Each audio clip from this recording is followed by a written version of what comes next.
नमस्कार, हस्तक्षेप में आपका स्वागत है। लोकसभा चुनाव की घोषणा हो चुकी है और लोकसभा चुनाव की तैयारियां भी शुरू हो चुकी हैं। भारतीय जनता पार्टी अपनी तैयारियां कर रही है तो विपक्ष अपनी तैयारियां कर रहा है।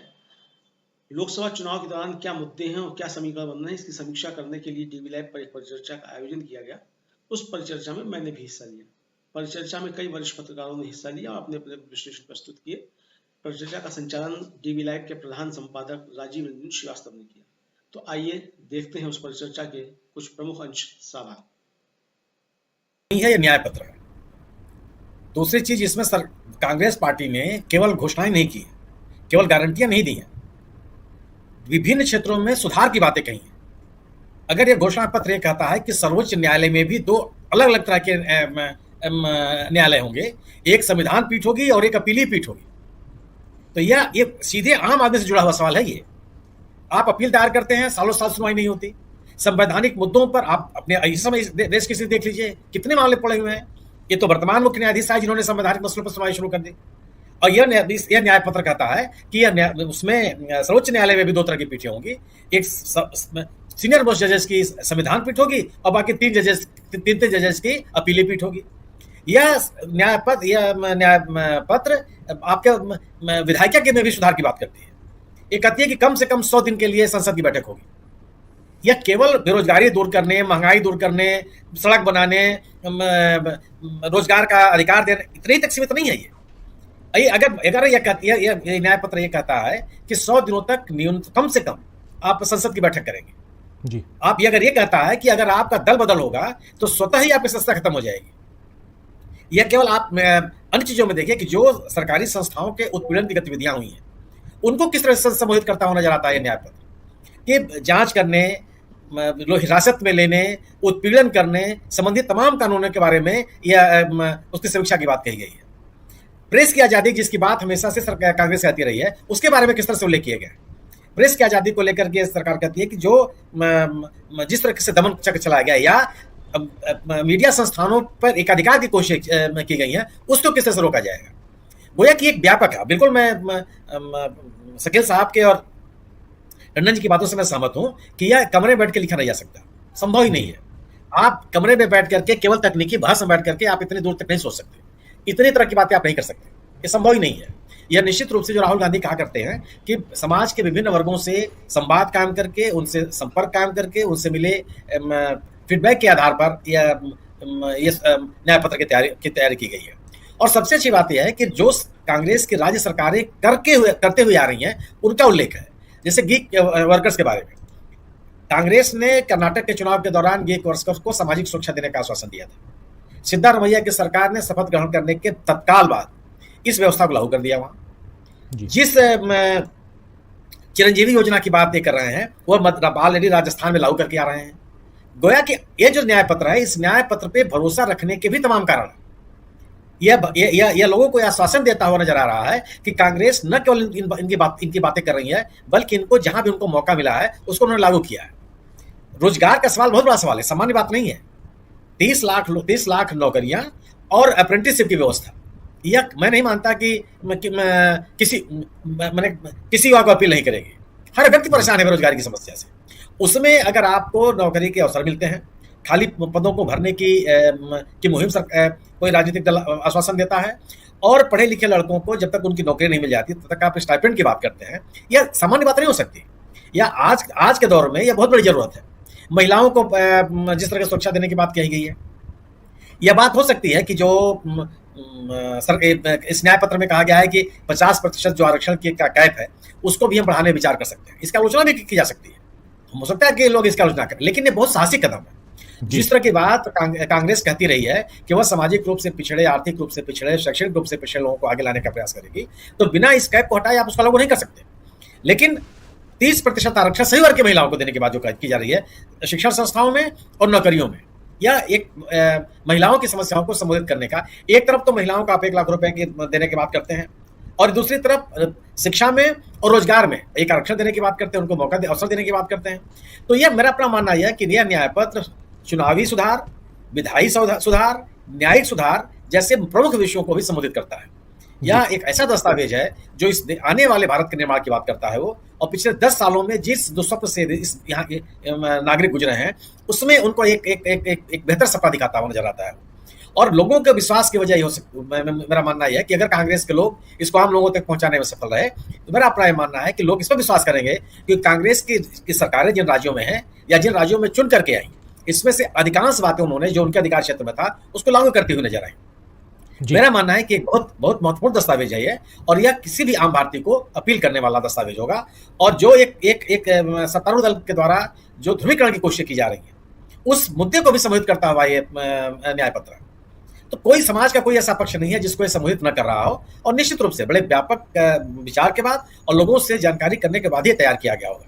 हाँ, आज की जरूरत है कि यह शानदार न्याय पत्र लोगों तक, लोगों के विमर्श तक पहुंचे। इसकी प्रमुख जिम्मेदारी कांग्रेस कार्यकर्ताओं के ऊपर है। जी, आकर्षित करने की कोशिश मुलायम सिंह यादव ने बहुत पहले शुरू कर दी थी। अब आप याद कीजिए कि फूलन देवी को उन्होंने चुनाव लड़ाया था मिर्जापुर से और वो जीत करके आई थी। कि गंगा के किनारे के, जिसका उल्लेख भी किया अनिल सिन्हा जी ने, गंगा किनारे के जो विधानसभा क्षेत्र है, लोकसभा क्षेत्र है, जैसे मिर्जापुर है, फतेहपुर है, कौशाम्बी है, इलाहाबाद का इलाका है, चंदौली है, इसमें अच्छे खासे मतलब इनकी संख्या है इन मल्लाहों की।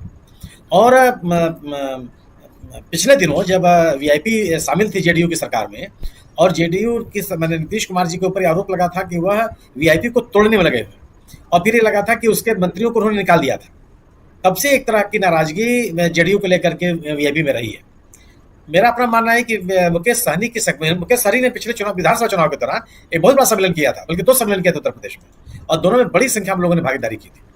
तो ये जो सामाजिक समीकरण है वो निश्चित रूप से इंडिया दल समूह के लिए मजबूत होगा। संख्या की बहस अगर आप छोड़ भी दें तो कम से कम यह विमर्श बहुत मजबूत होगा कि एक ऐसा राजनीतिक दल इंडिया दल समूह में शामिल हो रहा है जो धारक विपरीत है। मतलब तमाम राजनीतिक दल मिल रहे हैं बीजेपी के साथ। बीजेपी में छोटे मोटे तमाम, बिहार में छोटे मोटे तमाम दल बीजेपी के समर्थन में चले जा रहे हैं। लेकिन ऐसे में एक राजनीतिक दल जब इंडिया दल समूह के साथ आता है तो बिहार में तो यह धारणा बनती है कि जो इंडिया दल समूह है आरजेडी के नेतृत्व में, उसकी ताकत बढ़ती है, विमर्श बहुत मजबूत होता है, और उत्तर प्रदेश से भी इसका असर पड़ेगा। लेकिन जो आपने खजुराहो की बात की, पंकज इसको डिटेल बताएंगे, ये सोचने का विषय है। ये बात जो सामने आ रही है कि जो प्रत्याशी थी समाजवादी पार्टी की, उनका दस्तखत तक नहीं। यह कांग्रेस और समाजवादी पार्टी दोनों के लिए भी, आप सवाल तमाम कीजिए कि बिना दस्तखत के आपने फार्म को स्वीकार कर लिया। अखिलेश यादव ने ट्वीट किया, उन्होंने जो किया सो किया। आपकी भी तो जिम्मेदारी बनती है कि आप जब नामांकन पत्र दाखिल करने जा रहे हैं तो नामांकन पत्र दाखिल कैसे कर रहे हैं। एक पूरी टीम जाती है नामांकन पत्र दाखिल कराने के लिए, और सोचिए वीडी शर्मा का लगभग निर्विरोध निर्वाचन तय हो गया, जो बीजेपी मध्य प्रदेश के अध्यक्ष। आप इस चुनाव में जनता को जुटाना और एक चुनावी प्रबंधन करना, ये भी बहुत बड़ी आवश्यक चीज है। आप समाजवादी पार्टी ने खजुराहो सीट लिया था अपने लिए, और कि हम वहां लड़ेंगे और हमारे तमाम लोग मेरे समर्थक हैं, और वो पता ही चला। ये बिल्कुल सही है कि आप निर्वाचन से जुड़े हुए अधिकारियों की जिम्मेदारी को तय बिल्कुल करना चाहिए, क्योंकि जब आप नामांकन पत्र कोई दाखिल करने के लिए जाता है तो निर्वाचन अधिकारी की जिम्मेदारी है कि वह सभी चीजों की जांच कर ले, देख ले कि प्राइमा फेसी उसमें सभी कॉलम भरे गए हैं कि नहीं भरे गए। इसीलिए प्रत्याशियों के समक्ष उपस्थित होता है। अन्यथा कोई कारण नहीं, कोई अपने डाक से भेज दे, कोई अपने प्रतिनिधि से भेज दे, कोई किसी अपने हलकारे से भेज दे कि साहब ले लीजिए। लेकिन ये प्राविधान किया गया है कि आप निर्वाचन अधिकारी के समक्ष स्वयं उपस्थित होकर के शपथ पत्र दाखिल करेंगे और अपना नामांकन पत्र दाखिल करेंगे। और नामांकन पत्र भरे जाते समय निर्वाचन से जुड़े हुए अधिकारी, निर्वाचन अधिकारी की जिम्मेदारी बनती है कि वो उसको अद्यतन देख ले कि वो सही है कि नहीं। आप जब जो बाद में जांच होती है उसमें फैक्ट्स की जांच होती है कि जो इसमें लिखा गया है वो तथ्यपरक है कि नहीं है, उस पर आपत्तियां आती हैं। फार्म इनकम्प्लीट है, यह बहुत बड़ा मुद्दा नहीं होता। अगर आपने कहा कि साहब मेरे पास इतनी ही संपत्ति है, आपके विरोधी उम्मीदवार ने बताया कि साहब उन्होंने ये तथ्य छुपा लिए, आप कहते हैं कि साहब हमारे खिलाफ तो इतने ही मामले दर्ज हैं, आपके विपक्षी उम्मीदवार ने दावा किया कि साहब इनके खिलाफ ये मामले हैं, इन्होंने इसको छुपा लिया। आप कहते हैं कि साहब मैं इतना पढ़ा लिखा हूं, विपक्षी कहता है कि साहब इन्होंने अपनी योग्यता के साथ तथ्यों को इन बातों पर जांच होती है। फार्म इनकम्प्लीट है, इनकम्प्लीट है, ये सवाल नहीं होता। लेकिन इससे बड़े आप उनके ऊपर बात कर सकते हैं, लेकिन अपनी जिम्मेदारियों से भी आप भाग नहीं सकते। कम से कम चुनावी प्रबंधन के लिए यह जिम्मेदारी बनती है कि आप अपने चुनाव लड़ने के तौर तरीकों को इतनी गंभीरता से लें कि नामांकन से ले, आप नामांकन के प्रति अगर इतने गंभीर हैं तो मतदाताओं को निकालने के लिए आप क्या करेंगे? मतदाताओं के बीच में जाकर के उनको प्रेरित करने के लिए कि आपका मतदाता मतदान केंद्रों तक पहुंचे, यह एक चुनौती होती है सबके सामने। और यह परिलक्षित होने लगता है कि आप राहुल गांधी का नामांकन देखिए ना, पूरी की पूरी फौज है। हमने कई बार देखी है अमेठी में, रायबरेली में, ये लोग कैसे नामांकन पत्र दाखिल करते हैं।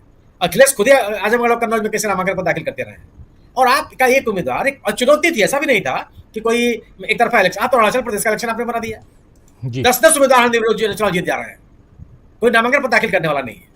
तो ये स्थिति तो बनती ही है कि आप अगर चुनाव में हैं, मजबूती से दावेदारी प्रस्तुत करते हैं, तो जनता के बीच में संदेश जाना चाहिए कि वाकई आप गंभीर हैं, और यह गंभीरता आपके चुनाव के से जुड़ी हुई तमाम गतिविधियों में शामिल होता है। एक तरफा नहीं हो सकता कि आप घोषणा पत्र तो बहुत अच्छा जारी कर दें, तमाम चीजों का उल्लेख कर दें, और आप सहयोगी दल जो हैं उनका रवैया ये हो जाए कि नामांकन पत्र के दावा जो लोग उनके साथ जुड़े होते हैं, जिम्मेदारी बनती है।